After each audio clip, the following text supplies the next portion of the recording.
사도신경함으로 예배를 시작하도록 하겠습니다. 나는 전능하신 아버지 하나님 천지의 창조주를 믿습니다. 나는 그의 유일하신 아들 우리 주 예수 그리스도를 믿습니다. 그는 성령으로 잉태되어 동정녀 마리아에게서 나시고 본디어 빌라도에게 고난을 받아 십자가에 못 박혀 죽으시고 장사된 지 사흘 만에 죽은 자 가운데서 다시 살아나셨으며 하늘에 오르시어 전능하신 아버지 하나님 우편에 앉아 계시다가 거기로부터 살아있는 자와 죽은 자를 심판하러 오십니다.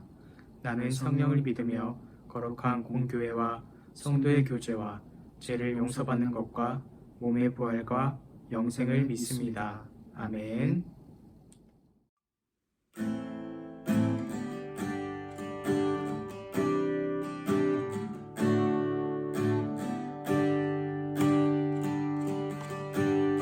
함께 고백합시다.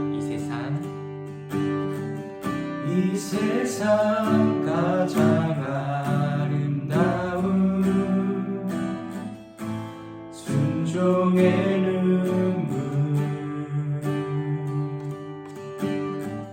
온 세상 다시 빛나게 한 생명의 눈물 그가 이 땅에 오신 이유 그가 이 땅에 오신 이유 죽어야 살게 되고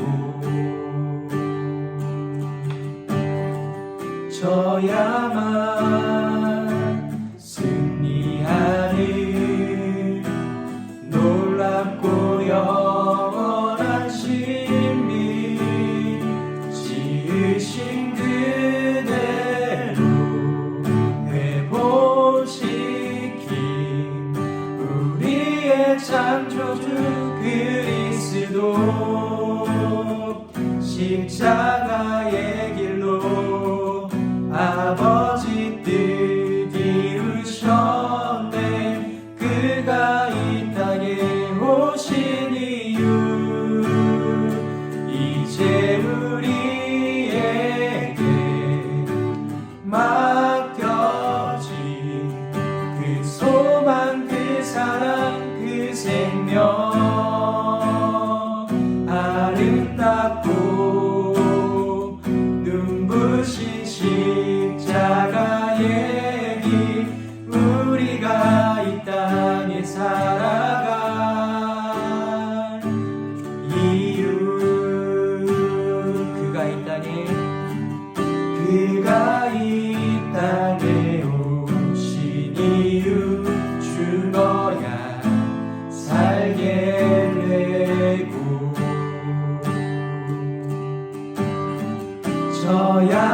져야만 승리하는 놀랍고 영원한 신비 지으신 그대로 회복시킨 우리의 창조주 그리스도 십자가의 길로 아버지 뜻 이루셨네 그가 이 땅에 오신 이유 이제 우리에게 맡겨진 그 소망 그 사랑 그 생명 아름답고 눈부신 십자가의 길 우리가 이 땅에 살아갈 이유 지으신 그대로 회복시킨 우리의 창조주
하나님 아버지 감사합니다.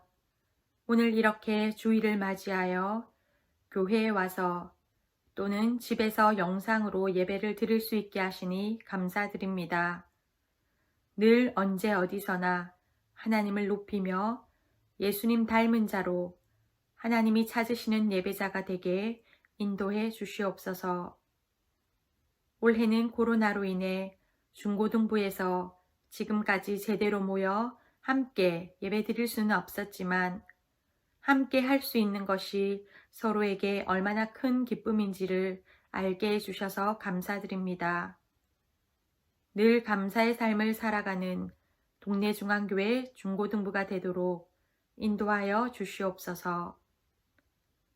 수능을 준비하는 고3 수험생들에게 지혜와 총명과 집중력과 인내심을 더해 주시고 늘 하나님 의지하여 앞길을 주님께 맡기고 한 발 한 발 나아가게 해주세요. 중학교 1학년이 되었지만 제대로 교회 생활을 해보지 못한 우리 중1 친구들에게도 함께 해주시고 중고등부 모든 친구들 한 명 한 명 다 주님께서 꼭 안아 주시옵소서. 주님을 믿지 않는 가정에서 예배드리는 친구도 있습니다. 특별히 위로해 주시고 그를 통해 그 가정이 구원받는 놀라운 역사도 이루어 주실 것을 믿습니다. 전도사님 통해서 말씀을 들을 때에 하나님의 음성을 듣게 하시고 늘 말씀에 순종하는 동네 중앙교회 중고등부 되도록 인도하여 주시옵소서. 늘 감사드립니다. 예수님 이름으로 기도드립니다. 아멘.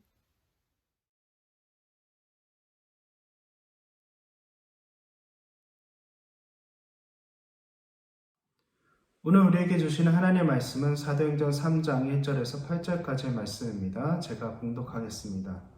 어느 날 오후 3시 기도하는 시간이 되어 베드로와 요한이 성전으로 올라가고 있었습니다. 성전 문에는 태어날 때부터 걷지 못하는 사람이 앉아 있었습니다. 사람들이 그 사람을 날마다 메고 와서 아름다운 문이라 부르는 성전 문에 앉혀놓고 성전에 들어가는 사람들에게 구걸을 하게 하였습니다. 베드로와 요한이 막 성전으로 들어가려는 것을 보고 걷지 못하는 사람은 그들에게 구걸을 하였습니다. 베드로는 요한과 함께 그 사람을 눈여겨본 후에 우리를 보시오 라고 말했습니다. 그 걷지 못하는 사람은 무언가를 얻은 것을 기대하면서 두 사람을 쳐다보았습니다. 그러나 베드로는 이런 말을 하였습니다. 은과 금은 내게 없으나 내게 있는 것을 당신에게 주겠소. 나사렛 예수 그리스도의 이름으로 일어나 걸으시오. 이 말을 하면서 베드로는 그 사람의 오른손을 잡아 일으켜 세웠습니다. 그러자 그 사람의 다리와 발목에 힘이 생겼습니다. 그 걷지 못하던 사람이 벌떡 일어나 걷기 시작하였습니다. 그는 두 사람과 함께 성전으로 들어가 걷기도 하고 껑충껑충 뛰기도 하면서 하나님을 찬양하였습니다.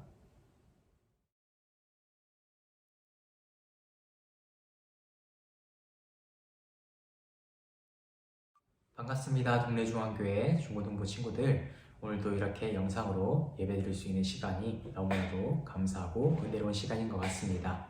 오늘 하나님께서 이 예배의 순간 가운데 우리와 함께 해주셔서 우리가 신령과 진정으로 예배드리는 저희가 되기를 원합니다. 오늘은 고난 해결법이라는 제목으로 말씀을 나눌까 합니다. 사람들에게는 누구나 경험하고 가지고 살아가는 것이 있습니다. 그것은 바로 고난입니다. 고난은 다른 말로 하면 어려움이라고 말하기도 하죠. 비록 정도와 차이가 사람마다 다르겠지만 이제 누구나 이러한 고난을 가지고 이 땅을 살아갑니다. 나에게 아픔이 닥쳐오고 무엇인가 내가 해결할 수 없는 문제가 내게 닥쳐올 때 우리는 그것을 고난이라고 합니다. 어린아이를 먼저 봤을 때 어린아이는 익숙하지 않은 것에 당황해서 울기도 하고 배가 고파서 울기도 하고 때로는 몸이 불편해서 울기도 합니다. 그리고 졸려서 울기도 하죠. 항상 무엇인가 필요해서 울고 힘들어하며 운다는 것입니다.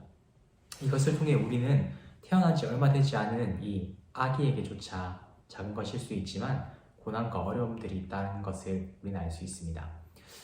그렇다면 이제 막 자라가고 있는 우리 친구들은 또 어떻고 이미 이렇게 각자의 자리에서 열심히 살아가고 있는 어른들은 어떨까요?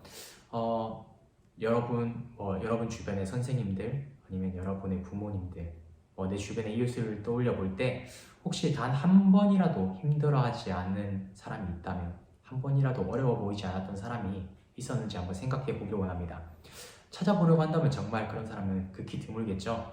그 이유는 앞에서 얘기했듯이 모든 사람에게는 다 고난과 어려움이 있기 때문입니다. 우리 말씀을 한 절 읽겠습니다. 디모데후서 2장 3절입니다. 예수 그리스도의 훌륭한 군사답게 지금 우리가 받는 고난을 함께 겪으십시오.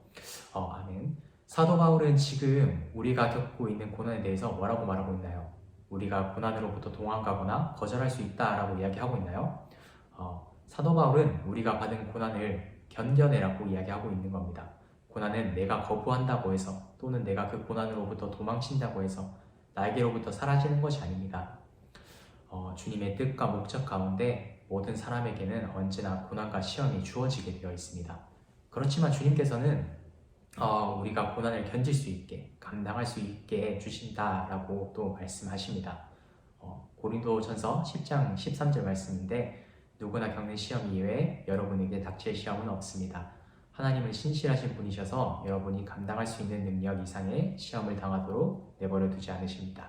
그리고 여러분이 시험을 당할 때에 시험을 견디고 거기서 빠져나올 수 있는 길을 주십니다 라고 얘기하고 있어요. 오늘 우리는 하나님의 말씀을 통해서 이렇게 걷지 못하는 사람의 이야기를 살펴보면서 하나님께서 우리에게 주시는 고난을 견딜 수 있는 방법은 무엇인지 알아가는 시간이 되기를 소망합니다. 오늘 본문에서는 태어나면서부터 걷지 못하는 사람이 등장합니다. 그리고 베드로와 요한은 기도 시간에 맞춰서 성전으로 올라가고 있습니다. 성경에는 9시, 즉 한국 시간으로 친다면 오후 3시에 이제 기도를 드리러 성전으로 올라가고 있다라고 기록되어 있습니다. 그때 성전문에는 태어날 때부터 걷지 못했던 사람이 성전 앞에 있었습니다. 성경에서는 아름다운 문 앞에 구걸하는 모습이 되게 좋아 보이지는 못합니다. 그렇지만 당시 유대인들은 남에게 좋은 모습을 보여주는 걸 되게 좋아했기 때문에 분명히 다리가 불편했던 이 사람에게 호의적으로 행동을 했을 것입니다. 그렇기 때문에 성전 앞에서는 구걸하기 좋은 자리였기에 아마 그 자리에서 구걸을 하고 있었을 것입니다. 그곳에서 계속해서 구걸을 하고 있을 때 마침 베드로와 요한이 지나가게 되었고, 베드로와 요한에게도 걷지 못하는 사람이 눈에 띄게 되었습니다. 그리고 그 사람은 언제나 그랬듯 그들에게 구걸했습니다. 그래서 오늘 본문 말씀 4절에서 이야기하듯 베드로와 요한에게도 그 걷지 못하는 사람이 눈에 띄게 되었습니다. 어쩌면 매일 성전 앞에서 보았던 사람이었지만 서로를 무관심하게 지나쳤을지도 모릅니다. 또는 시간이 맞지 않아서 서로 본 적이 없을지도 모릅니다. 그렇지만 걷지 못하는 사람은 먼저 베드로와 요한에게 요청해서 베드로와 요한은 그를 바라보게 됩니다. 여러분, 이 걷지 못하는 사람의 모습은 꼭 우리의 모습과 같습니다. 우리는 무언가 고난이 다가올 때, 닫힌 문을 마주하게 되었을 때 좌절하고 낙심하게 됩니다. 일어서 있다가도 넘어지게 됩니다. 그리고 다시 쉽게 일어나지 못합니다. 그럴 때 우리에게 필요한 것은 바로 이것입니다. 그저 넘어져 울고 있는 것만이 아니라, 그런 절망감을 가지고 살아가는 게 아니라 그저 가만히 앉아있는 무력함이 아닌 먼저 일어나 주님께 요청할 수 있는 단 한 걸음의 용기가 필요합니다. 빌립보서 4장 6절 말씀을 함께 읽겠습니다. 걱정하지 말고 필요한 것을 하나님께 구하고 아뢰십시오. 감사하는 마음으로 하나님께 말씀드리십시오. 우리가 한번 생각해 보길 원해요. 늦은 밤에 우리의 집에 도둑이 들었어요. 근데 집에는 아무도 없고 자신만 있습니다. 그리고 우리 손에는 핸드폰만 있을 뿐 다른 것은 아무것도 없습니다. 그런데 거실에서는 계속 도둑이 이렇게 뭔가 물건을 뒤지면서 훔치는 듯한 소리가 들려오고, 우리는 지금 방 안에 있는 상황입니다.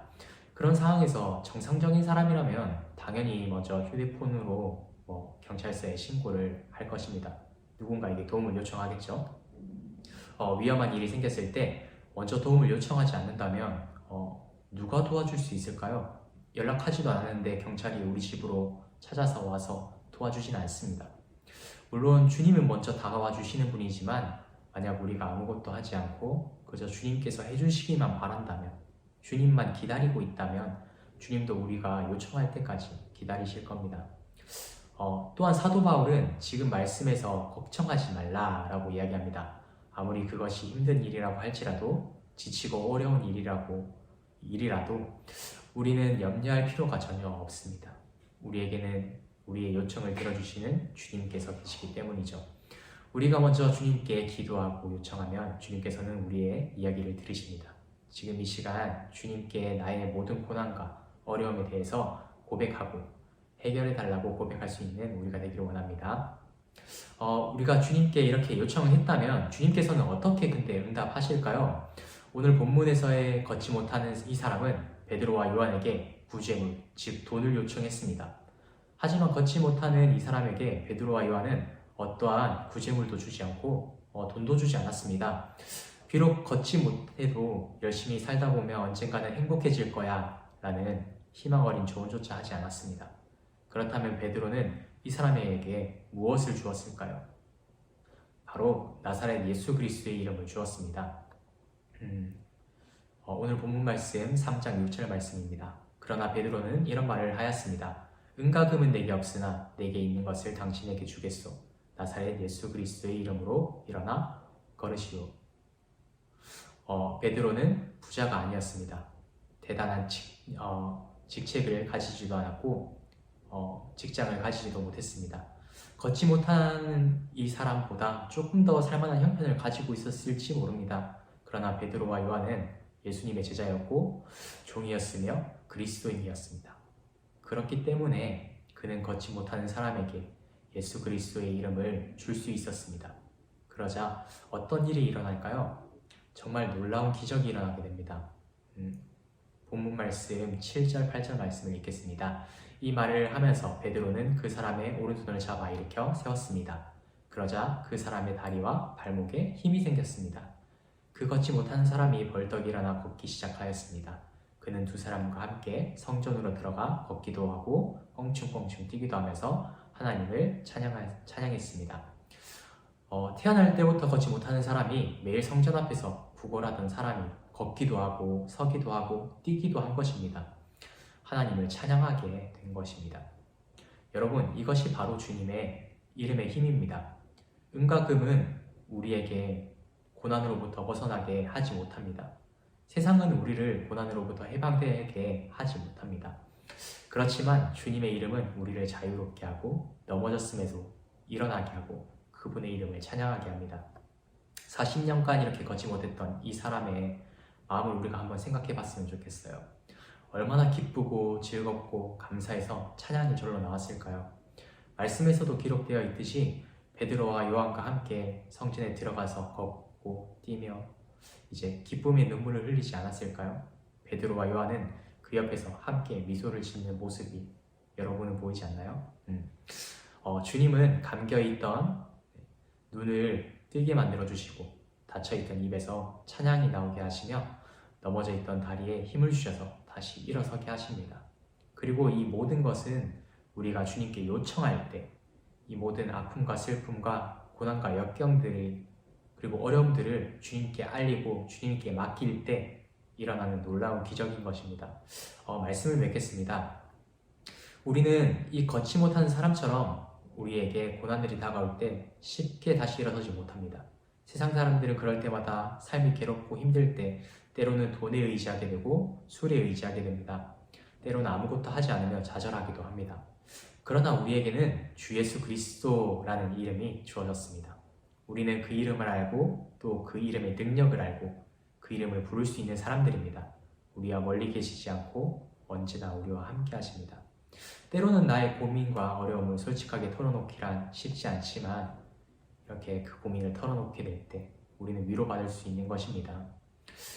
주님은 십자가의 보혈을 통해서 우리의 마음속에 예수 그리스도라는 이름을 주셨습니다. 우리는 그 이름을 분명히 알고 주님께 요청할 수 있습니다. 지금 이 시간 우리가 먼저 주님께 요청하기 원합니다. 내가 겪고 있는 아픔과 슬픔들을 주님께 솔직하게 말씀드리고 터놓을 수 있는 우리가 되기를 원합니다. 그렇게 고백할 때 우리의 짐을 주님께서 함께 짊어져 주실 것이고 또 해결해 주실 주님을 우리가 의지하며 살아가는 동네중앙교회 중고등부 친구들이 되기를 소망합니다. 기도드리겠습니다. 은혜로우신 주님 감사합니다. 오늘도 이렇게 저희가 주님의 말씀을 듣습니다. 주님, 저희는 이 땅을 살아가면서 어렵고 힘든 환경 속에서 살아갈 때 저희의 힘으로 해결하려고 할 때가 너무나도 많습니다. 저희의 힘으로 해결하려고 하여 항상 넘어지고 일어서지 못하고 거기에 머물러 있을 때가 너무나도 많은 걸 고백합니다. 주님, 오늘 말씀에서와 같이 정말 주님의 이름을 우리가 부르면서 이 땅을 살아갈 때 주님께서 저희와 함께 해주시고 저희의 삶에 힘 주시고 위로 주셔서 저희가 주님께 힘을 얻어 이 땅을 살아갈 수 있는 저희 중고등부 친구들이 될 수 있도록 주님 인도하여 주시옵소서. 모든 영광을 주님께 올려드립니다. 전능하신 예수 그리스도의 이름으로 기도드립니다. 아멘. 주기도문함으로 예배를 마치도록 하겠습니다. 하늘에 계신 우리 아버지, 아버지의 이름을 거룩하게 하시며 아버지의 나라가 오게 하시며 아버지의 뜻이 하늘에서와 같이 땅에서도 이루어지게 하소서. 오늘 우리에게 일용할 양식을 주시고 우리가 우리에게 잘못한 사람을 용서하여 준 것 같이 우리 죄를 용서하여 주시고 우리를 시험에 빠지지 않게 하시고 악에서 구하소서. 나라와 권능과 영광이 영원히 아버지의 것입니다. 아멘.